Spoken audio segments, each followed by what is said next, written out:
Dalam nama Bapa dan Putra dan Roh Kudus. Amin. Tuhan beserta kita, sekarang dan selama-lamanya. Inilah Injil suci menurut Yohanes. Dimuliakanlah Tuhan.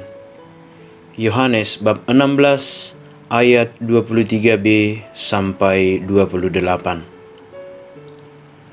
Aku berkata kepadamu, sesungguhnya segala sesuatu yang kamu minta kepada Bapa akan diberikannya kepadamu dalam namaku. Sampai sekarang kamu belum meminta sesuatu pun dalam namaku.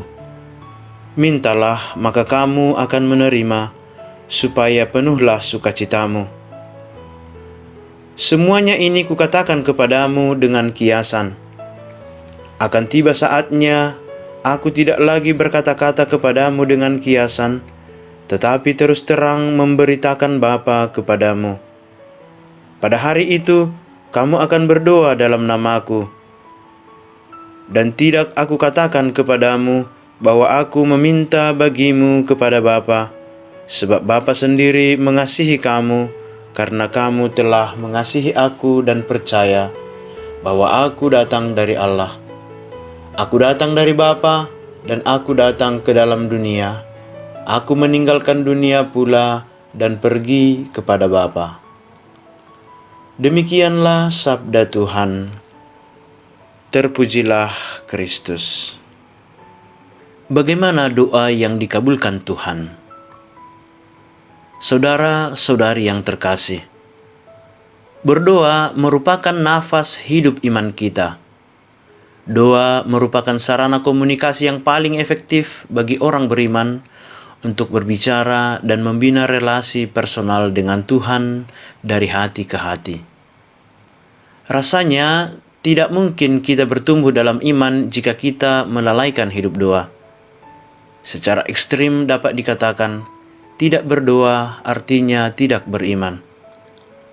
Berdoa tidak semata-mata terbatas pada ucapan atau permohonan dari bibir, tetapi lebih dari itu. Berdoa adalah berada bersama Tuhan, seraya berserah kepadanya dalam keheningan batin untuk membiarkan Tuhan berbicara kepada kita. Berdoa merupakan bagian yang tidak dapat dilepaskan dari hidup orang percaya dan bahkan merupakan identitas yang paling mudah dikenali.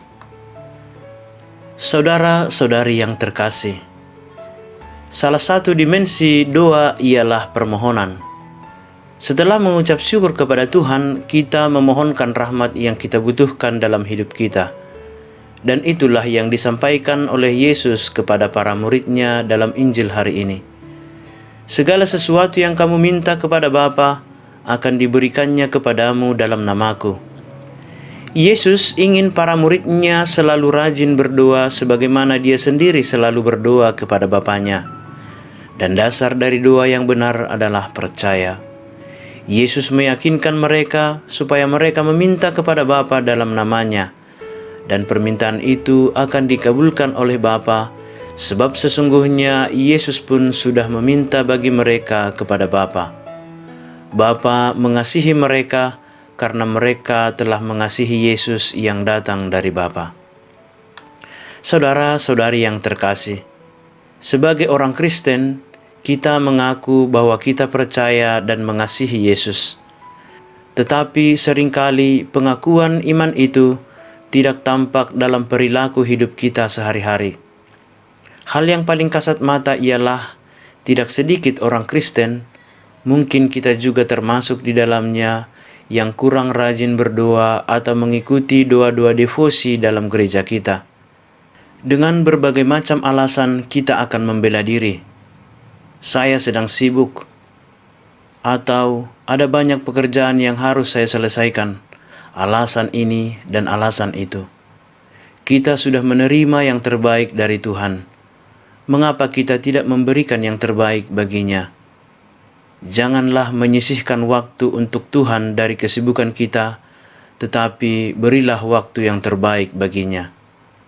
Jika kita mengasihi dan percaya kepada Tuhan, apapun yang kita minta akan kita terima, sebab Dia sudah terlebih dahulu mengasihi kita.